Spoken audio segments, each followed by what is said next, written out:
Hi, enjoy this audio lecture. I do apologize for the rough start. Okay, this is Chapter 6, Connective Tissue and Joint Diseases, which will cover connective tissue diseases, crystal-induced arthritis, myopathies and pain syndromes, and seronegative spondyloarthropathies, and finish off with vasculitis. Okay, starting off with connective tissue diseases, SLE or systemic lupus erythematosus. An autoimmune disorder. It is an autoimmune disorder leading to inflammation and tissue damage involving multiple organ systems. Systemic lupus erythematosus or SLE is an idiopathic chronic inflammatory disease with genetic, environmental, and hormonal factors involved. The pathophysiology involves autoantibody production, deposition of immune complexes, complement activation, and accompanying tissue destruction of vasculitis. There are several types. There is spontaneous SLE, discoid lupus, which is skin lesions without systemic disease, drug-induced lupus, and ANA negative lupus, which has associated findings such as arthritis, Raynaud phenomenon, subacute cutaneous lupus. For the serology, it'll have RO anti-SSA antibody positive, and it'll be ANA negative. The risk of neonatal lupus in infants and it has risk of neonatal lupus in infants of affected women. Okay, so now we're going to cover some of the clinical features of SLE. There are constitutional symptoms such as fatigue, and it is often the sign of an impending exacerbation and a prominent finding in most patients, malaise, fever, and weight loss. The cutaneous symptoms include butterfly rash. This is an erythematous rash over the cheeks and bridge of the nose, found in 1/3 of patients. There's photosensitivity, discoid lesions, erythematous raised patches with keratotic scaling, oral or nasopharyngeal ulcers, alopecia, Raynaud phenomenon. This is vasospasm of the small vessels when exposed to cold, usually in the fingers, and it is found in about 20% of cases. For the musculoskeletal findings, you'll have joint pain, which may be the first symptom of the disease. It is found in 90% of patients. Arthritis is inflammatory and symmetric. It is not erosive as in rheumatoid arthritis. There's going to be arthralgia, myalgia with or without myositis. For the cardiac findings, you'll have pericarditis, endocarditis. This is going to be Lippmann-Sachs endocarditis, and it has serious complications. You'll also have myocarditis. For the pulmonary findings, you'll have pleuritis. This is the most common pulmonary finding, pleural effusion, pneumonitis, which may lead to fibrosis, and pulmonary hypertension, which is rare. You'll also have some hematologic findings. So there's going to be hematologic anemia with anemia or reticulocytosis of chronic disease, leukopenia, lymphopenia, and thrombocytopenia. For the renal involvement, you're going to have proteinuria greater than 0.5 grams per day. And they may have nephrotic syndrome. There's going to be cellular CAS and glomerulonephritis, and they may have hematuria. There's also going to be azotemia, pyuria, uremia, and hypertension. For the immunologic symptoms, you'll have impaired immune response due to many factors, including autoantibodies to lymphocytes, abnormal T-cell function, and immunosuppressive medications. It is often associated with antiphospholipid syndrome. For the GI manifestations, you'll have nausea, vomiting, dyspepsia, dysphagia, and peptic ulcer disease. For the CNS complications, you'll have seizures, psychosis, which may be subtle, depression, headaches, TIAs, and cerebral vascular accident. Other findings include conjunctivitis and an increase in sudden Raynaud phenomenon and Sjogren syndrome. So how do you diagnose SLE? First off, you'll have a positive ANA screening test. This is sensitive but not specific. Almost all patients with SLE have an elevated serum ANA level. I'll also have anti-dsDNA in about 40% and anti-SMAB in about 30%. The presence of either of these is diagnostic of SLE, and they are very specific, but not very sensitive. You may also have anti-SS DNA in about 70% of patients, and anti-histone antibodies in about 70% of patients are present in 100% of cases of drug-induced lupus. If it is negative, drug-induced lupus can be excluded. You may also have ROSSA and LASSB, which are found in 15 to 35% of patients. These are associated with Sjogren's syndrome, subacute cutaneous SLE, neonatal lupus with congenital heart block, complement deficiency, C2 and C4, and ANA negative lupus.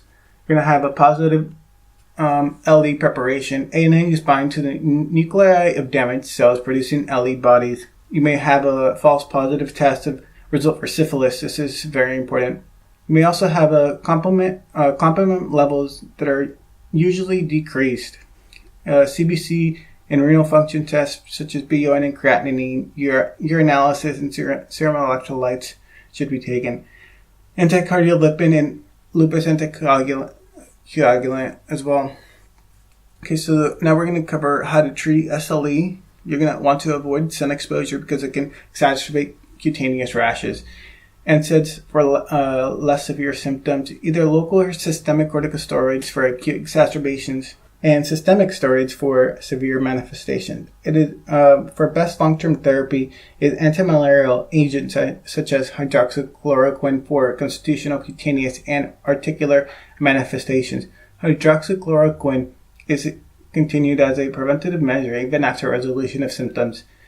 Annual eye examination is needed because of retinal toxicity. Cytotoxic agents such as cyclophosphamide for active glomerulonephritis. You also want to monitor the following and treat appropriately. Renal disease, which produces the most significant morbidity, and hypertension. Okay, we're going to cover some useful criteria for diagnosing SLE. The patient has SLE if 4 or more of these 11 criteria are present at any one time. For mucocutaneous signs, each one counts as 1 point. If you have butterfly rash, photosensitivity, oral or nasopharyngeal ulcers, discoid rashes, if you have arthritis, pericarditis, or you have pleuritic pain, hematologic disease such as hemolytic anemia with reticulocytosis, leukopenia, lymphopenia, thrombocytopenia, if you have renal disease with proteinuria over 5 grams per day, or cellular CAS, if you have CNS manifestations such as seizures or psychosis. Some immunologic manifestations include positive LE preparation, a false positive test for syphilis, anti-dsDNA, anti-smooth muscle antibody, or ANAs. Okay, now we're going to move on to sclerodoma or systemic sclerosis. It is a chronic connective tissue disorder that can lead to widespread fibrosis. The pathophysiology includes cytokines that stimulate fibroblasts, causing an abnormal amount of collagen deposition. It is the high quantity of collagen that causes problems associated with this disease. The composition of the collagen is normal. And sclerodoma is more common in women. The average age of onset is 35 to 50 years old. There are 2 types of sclerodoma, diffuse and limited, which diffuse accounts for 20% and limited accounts for 80% of scleroderma. What are some of the clinical features of scleroderma? Your patient will have Raynaud phenomenon. This presents in almost all patients, usually appears before other findings. It is caused by vasospasm and thickening of vessel walls in the digits. It can lead to digital ischemia with ulceration and infarction and gangrene. Cold temperature and stress bring about color changes of the fingers, blanching first and cyanotic and then red from reactive hyperemia. There's also going to be cutaneous fibrosis, which is tightening of the skin of the face and extremities. Sclerodactyly refers to a claw-like appearance of the hand.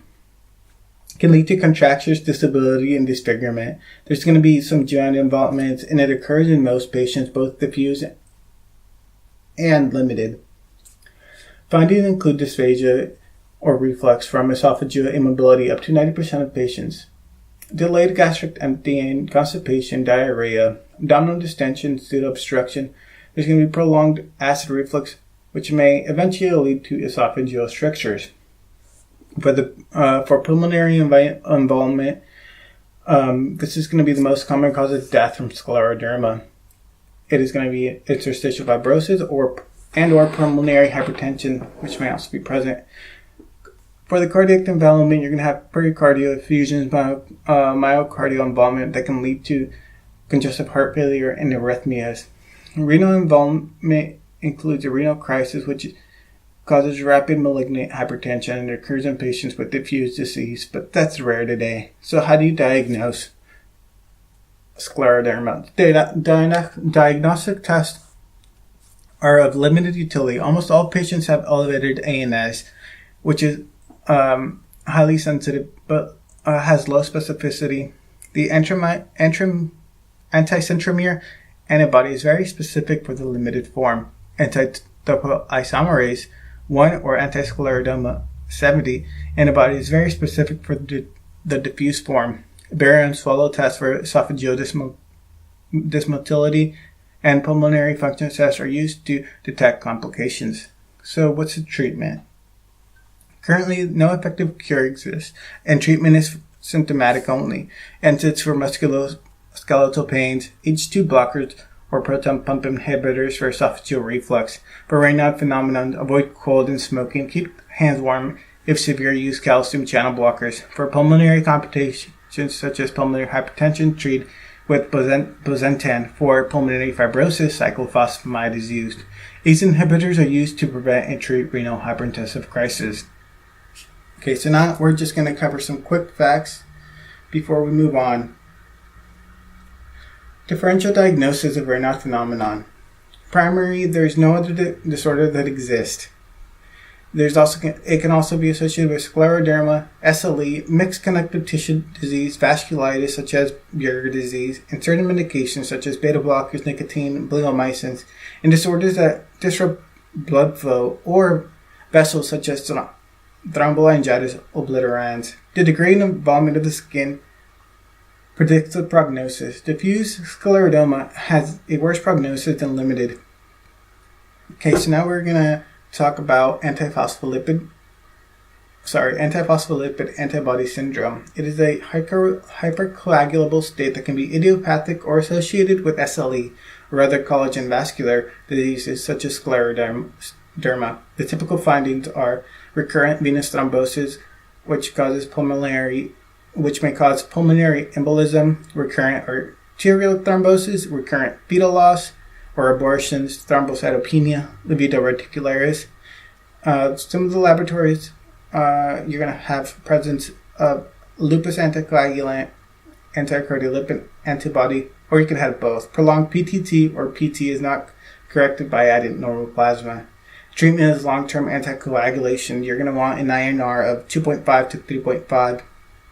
APA antibodies react with cardiolipin, a reagent in VRDL and RPR tests leading to false positives. Okay, so now we're going to talk about Sjogren's syndrome. Sjogren's syndrome is an autoimmune disease, most commonly in women. Lymphocytes infiltrate and destroy the lacrimal and salivary glands. It is a multi-organ disease and can involve the skin, lungs, thyroid vessels, and liver. There is primary versus secondary Sjogren's syndrome. Primary Sjogren's syndrome, you're going to have dry eyes and dry mouth along with lymphocytic infiltration of the minor salivary glands and histology. Patients do not have another rheumatologic disease. In secondary, you're going to have dry eyes and dry mouth along with a connective tissue disease such as rheumatoid arthritis, systemic sclerosis, SLE, or polymyositis. Patients have increased risk of non-Hodgkin lymphoma, and malignancy is the most common cause of death. So what are the clinical features of Sjogren's syndrome? The patients are going to have dry eyes, they're going to be burning, redness, blurred vision, keratoconjunctivitis, Zika. They're going to have dry mouth and tooth decay. They're going to have arthralgias and arthritis, fatigue, interstitial nephritis, and vasculitis. To diagnose Sjogren's syndrome, you're going to find ANA that are present in 95% of patients. Rheumatoid factors present in about 50% to 75% of patients with secondary disease. The RO SSA is present in about 55% of patients, and LASSB antibodies are present in about 40% of patients.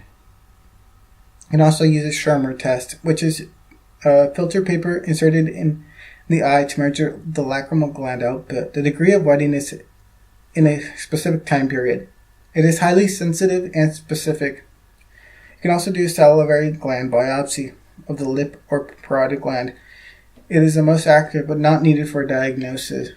To treat Sjogren's syndrome, you can use pilocarpine or cevimeline, which enhance oral and ocular secretion via acetylcholine. You can also use artificial tears for dry eyes, good oral hygiene, and steroids for arthralgias and arthritis. Patients with secondary Sjogren's syndrome, therapy for connective tissue diseases.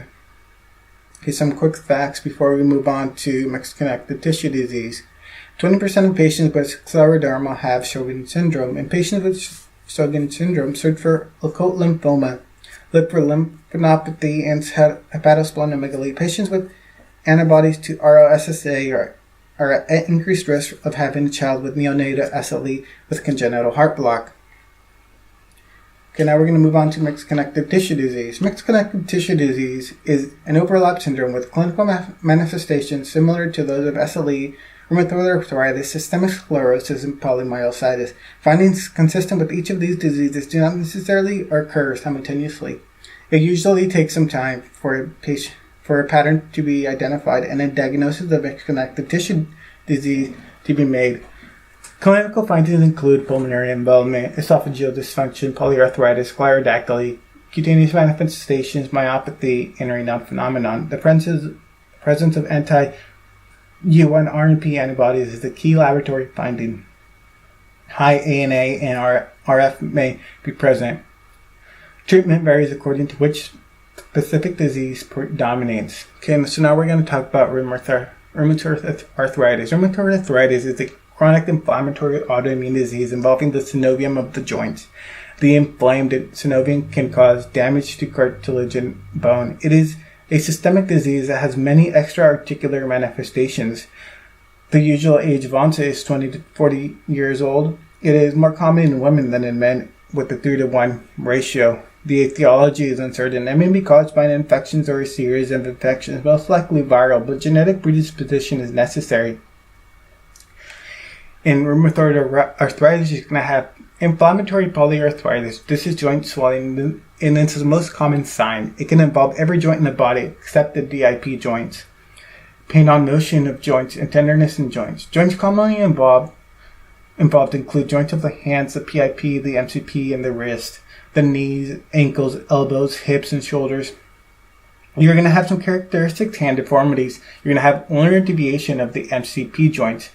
You're going to have boutonniere deformities of the PIP joints with the PIP flex and the dip hyperextended. You're going to have swag neck contractures of the fingers. This is where the MCP is flexed and the PIP is hyperextended and the DIP is flexed. Some constitutional symptoms can be prominent. This is going to be morning stiffness, which is present in all patients and improves as the day progresses. You're going to have a low-grade fever with weight loss. Fatigue can be prominent because it is a systemic disease. There's going to be cervical spine involvement, and that is common at the C1, C2 location. And subluxation is going to cause subluxation and instability, but it is less common than the lower cervical spine. Instability of the cervical spine is a potentially life-threatening complication of rheumatoid arthritis. Most patients do not have neurologic involvement, but if they do, it can be progressive and fatal if not treated surgically.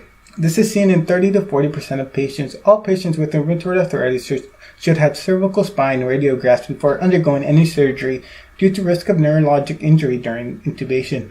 However, disease-modifying anti-rheumatoid drugs, DMARDs, have dramatically reduced the need for cervical spine surgery in rheumatoid arthritis patients. Cardiac involvement may include pericarditis, pericardial effusions, conduction abnormalities, and valvular incompetence. For pulmonary involvement, you'll have usually pleural effusions. Interstitial fibrosis may also occur. You may also have some ocular involvement, which will manifest as episcleritis or scleritis. You also have soft tissue swelling rather than bony enlargement. There's going to be dryness of mucous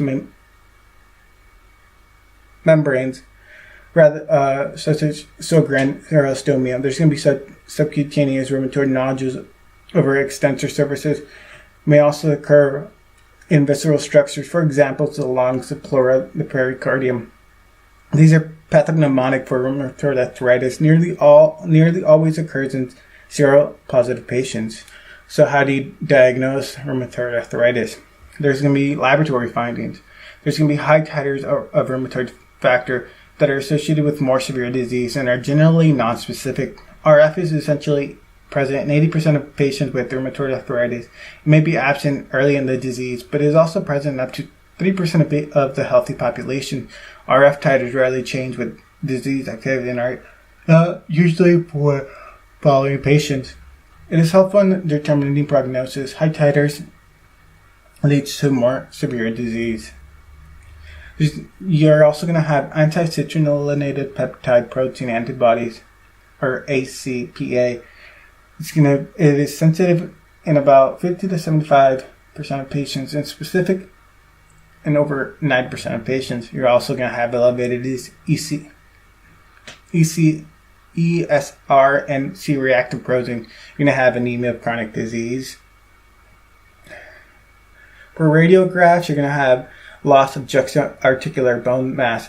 The periarticular osteoporosis near the finger joints. There's going to be narrowing of the joint space due to thinning of the articular cartilage, and it's usually seen late in the disease. You're going to have bony erosions at the margins of the joint. And synovial fluid analysis is nonspecific. For treatment, the goal is to minimize pain and swelling, prevent disease progression, and help patients remain as functional as possible. Exercise helps to maintain range of motion and muscle strength. Symptomatic treatment, NSAIDs are the drug of choice for pain control. Corticosteroids in low doses can be used if NSAIDs do not provide adequate relief. Short-term treatment may be appropriate, but avoid long-term use. You can also use DMARDs. The general principle behind this is that it can reduce morbidity and mortality by nearly 30%, but by limiting complications, slowing progression of disease, and preserving joint function, it should be initiated early at the time of diagnosis. They have a slow onset of action, 6 weeks or longer for effects to be seen. So begin treating rheumatoid arthritis while waiting for the disease-modifying therapy to take effect. Gradually taper and discontinue NSAIDs and corticosteroids once effects are evident. The first-line agents include methotrexate, which is the best initial DMARD.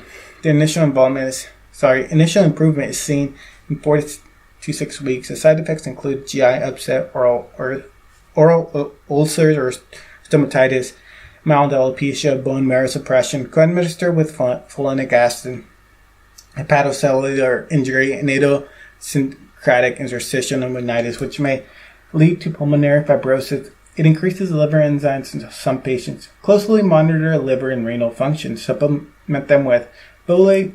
You can use leflunomide as an alternative to methotrexate, or it can be used as an adjunct to therapy with a DMARD. You can also use hydroxychloroquine.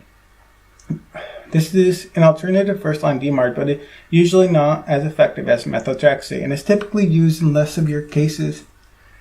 It requires eye examination every 6 months because of the risk of visual loss due to retinopathy. You can also use sulfasalazine as an alternative first-line agent, but it is less effective than methotrexate.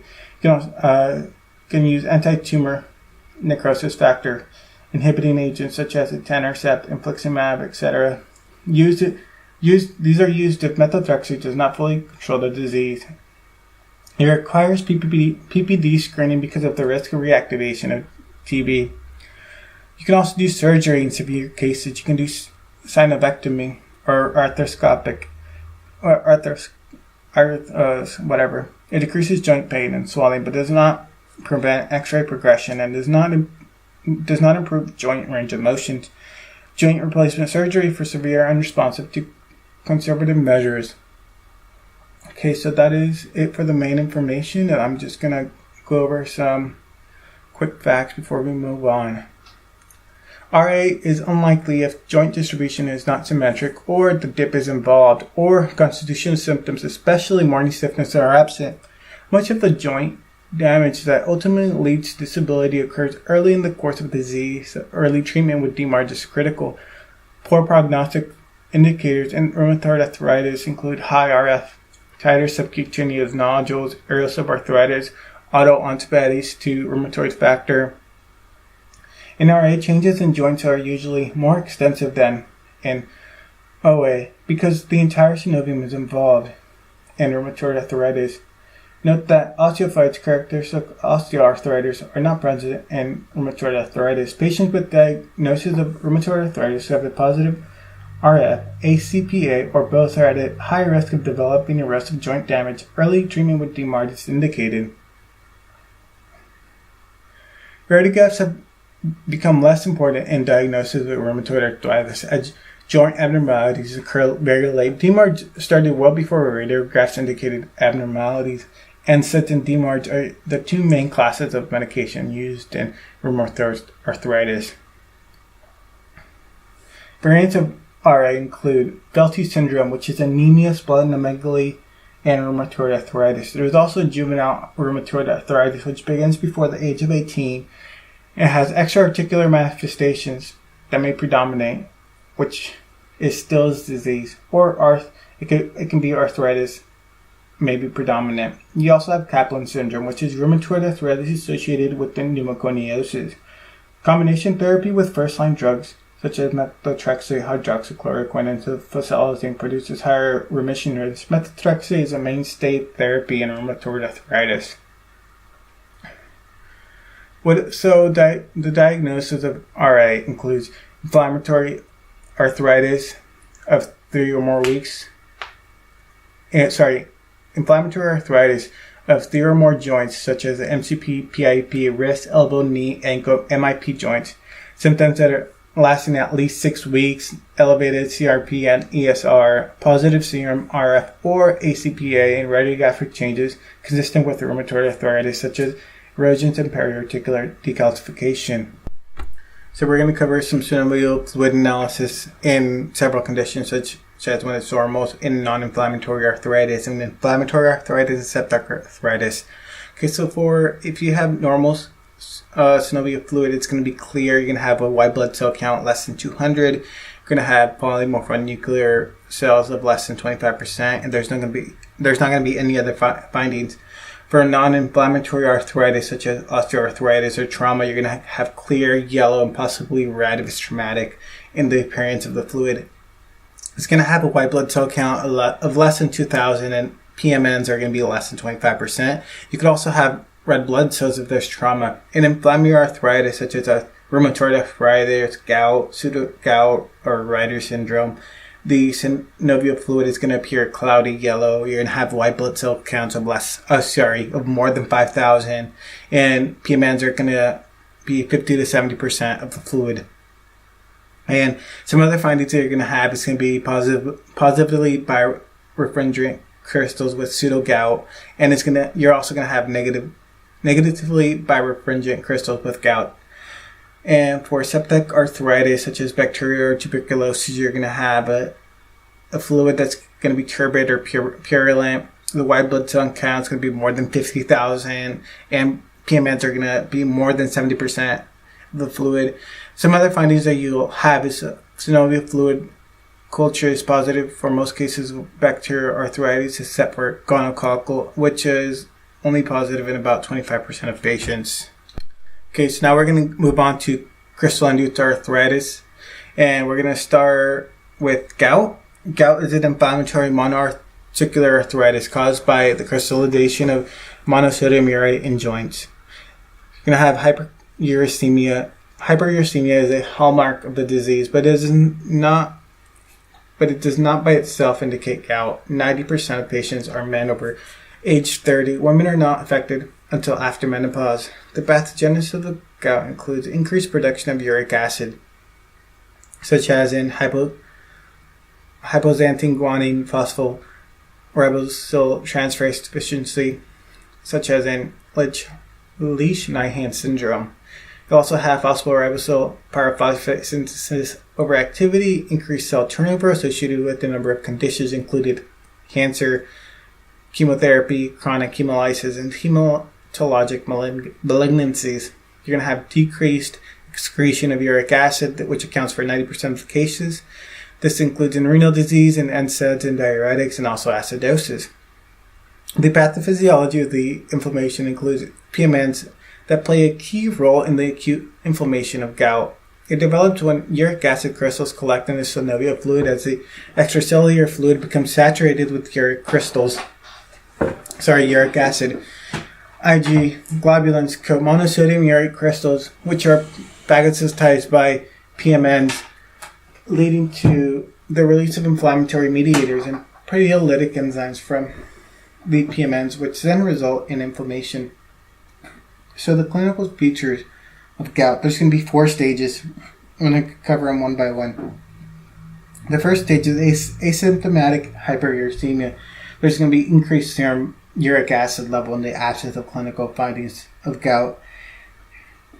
It may be present without symptoms for up to 10 to 20 years or even longer. It should not be treated because over 95% of patients remain asymptomatic. The second stage is acute gouty arthritis. This occurs at the peak age of 40 to 60 years of age in men. Initial attacks usually involve sudden onset of exquisite pain. Pain often wakes the patient from sleep. Most often, it affects the big toe, the first metatarsophalangeal joint, or podagra. Other common joints affected are the ankles and knees. You're going to have pain and cellulitic changes, erythema, swelling, tenderness, and warmth. There's going to be fever that may or not be present. It also involves as it resolves, the patient may have desquamation of overlying skin. There's going to be intercritical gout. The third stage is intercritical gout. It is asymptomatic period after the initial attack. The patient may not have another attack for years. 60% of patients have recurrence within 1 year. Some patients, fewer than 10%, never have another attack of gout. There's a 75% likelihood of a second attack within the first 2 years. Attacks tend to become polyarticular with increased severity over time. The fourth stage of gout is chronic tophaceous gout. This occurs in people who have had poorly controlled gout for more than 10 to 20 years. In this stage, you'll have some tophi. These are aggregations of uric crystals surrounded by giant cells in an inflammatory reaction. Tophi cause deformity and deconstruction of hard and soft tissues. In joints, they lead to destruction of cartilage and bone, triggering secondary degeneration and development of arthritis. They may be extra-articular. Common locations of tophi include the extensor surfaces of the forearms, elbows, knees, Achilles tendons, and pinna of the external ear. In order to diagnose gout, you're going to want to do a joint aspiration synovial fluid analysis under a polarizing microscope. Is the only way to make a definitive diagnosis. You'll have needle-shaped negative birefringent uric crystals appear in synovial fluid. The serum uric acid is not helpful in diagnosis because it can be normal even during an acute gouty attack. Radiographs reveal punched-out erosions with overhanging rim of cortical bone in advanced disease. For the treatment of gout, in all stages, avoid secondary causes of hyperuricemia. Medications that increase uric acid levels, such as thiazides and dilute diuretics. Obesity, you're going to want to reduce the alcohol intake, reduce dietary purine intake, and limit the intake of seafood and red meat. For acute gout, bed rest is important. Early amputation may precipitate a recurrence. NSAIDs. Treatment of choice in acute gout. Indomethacin is traditionally used, but other NSAIDs are effective. Colchicine is an alternative for patients who cannot take NSAIDs or did not respond to NSAIDs. Effective but less favored because 80% of treated patients develop significant nausea and vomiting, abdominal cramps, and severe diarrhea. Compliance tends to be low due to these side effects. It is contraindicated in renal insufficiency and can cause cytopenia. You can also use corticosteroids. For example, oral prednisone in a 7 to 10 day course. If patient does not respond to or cannot tolerate NSAIDs and colchicine. Intra-articular corticosteroid injection if one joint is involved can dramatically relieve the symptoms. For prophylactic therapy, wait until the patient has had at least 2 acute gouty attacks or perhaps 3 before initiating prophylactic therapy. This is because the second attack may take years to occur, if at all, until the risk to benefit ratio for prophylactic medications, allopurinol or uric agents, is not favorable after one gouty attack. When giving prophylaxis, add either colchicine or an NSAID for 3 to 6 months to prevent an acute attack. The colchicine or NSAID can then be discontinued and the patient can remain on uric agents or allopurinol indefinitely. The choice of whether to use uric drugs or allopurinol depends on how much uric acid is excreted in the urine in a 24-hour period.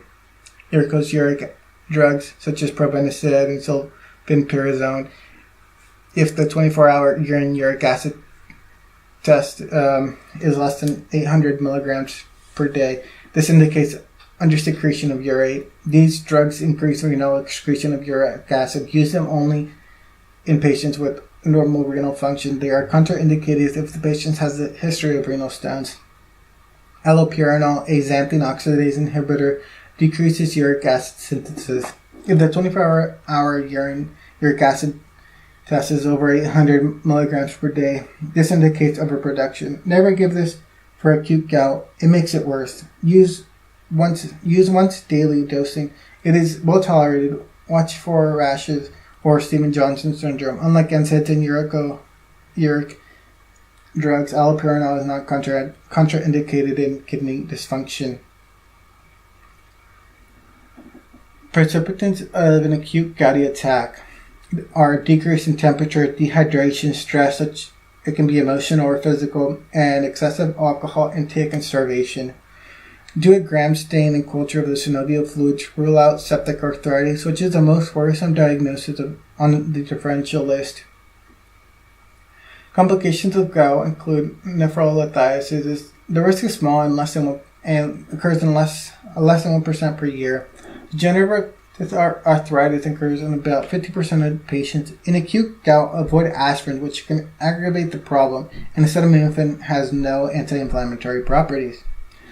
Okay, now we're going to cover pseudogout. This is calcium pyrophosphate deposition disease. Calcium pyrophosphate crystals are deposited in joints, leading to inflammations. Some of the risk factors include deposition increases with age and with osteoarthritis of the joints. Therefore, pseudogout is common in elderly patients with degenerative joint disease. Other conditions that may increase crystal deposition include hemochromatosis, hypothyroidism, and Bartter syndrome. The most common joints affected are the knees and wrist. It is classically monoarticular but can be polyarticular as well. Joint aspirate is required. To diagnose, joint aspirate is required for definitive diagnosis. Weakly positive birefringent, rod-shaped and rhomboidal crystals in synovial fluid. These are calcium pyrophosphate crystals. In radiographs, you're going to have chondrocalcinosis or cartilage calcification. For treatment, treat the underlying disorder if it's identified. Symptomatic management is similar to that for gout. First-line therapy includes NSAIDs. Colchicine is useful for prophylaxis. Intra-articular steroid injections, particularly with triamcinolone, and total joint replacement is appropriate if symptoms are debilitating. Okay, I'm going to compare osteoarthritis, rheumatoid arthritis, and gouty arthritis. For osteoarthritis, the onset is going to be insidious. Some common locations include weight-bearing joints such as the knees, hips, lumbar, and the cervical spine and also the hands. There's going to be no inflammation. The radiographic changes are going to be narrowed joint space and osteophytes, subchondral sclerosis, and subchondral cysts. There's going to be no laboratory findings, and some other features include no systemic findings, Bouchard nodes, and Haberdine nodes in the hands. For rheumatoid arthritis, the onset is going to be insidious. The common locations include the hands. This is going to be the PIP and the MCP joints, the wrist, ankles, and knees. There's going to be inflammation. For radiographic changes, you're going to see narrowed joint space and bony erosions. Your laboratory findings are going to include elevated ESR, RF, and anemia. Some other features include systemic findings such as extraarticular manifestations that are common, ulnar deviation and swan neck and boutonniere deformity. For gouty arthritis, the onset is sudden. Common locations include the great toe, ankles, knees, and elbows. There's also going to be inflammation. Your radiographic changes include punched out erosions with overhanging rim of cortical bone. For laboratory findings, you're going to have crystals, and some other features include tophi and nephrolithiasis.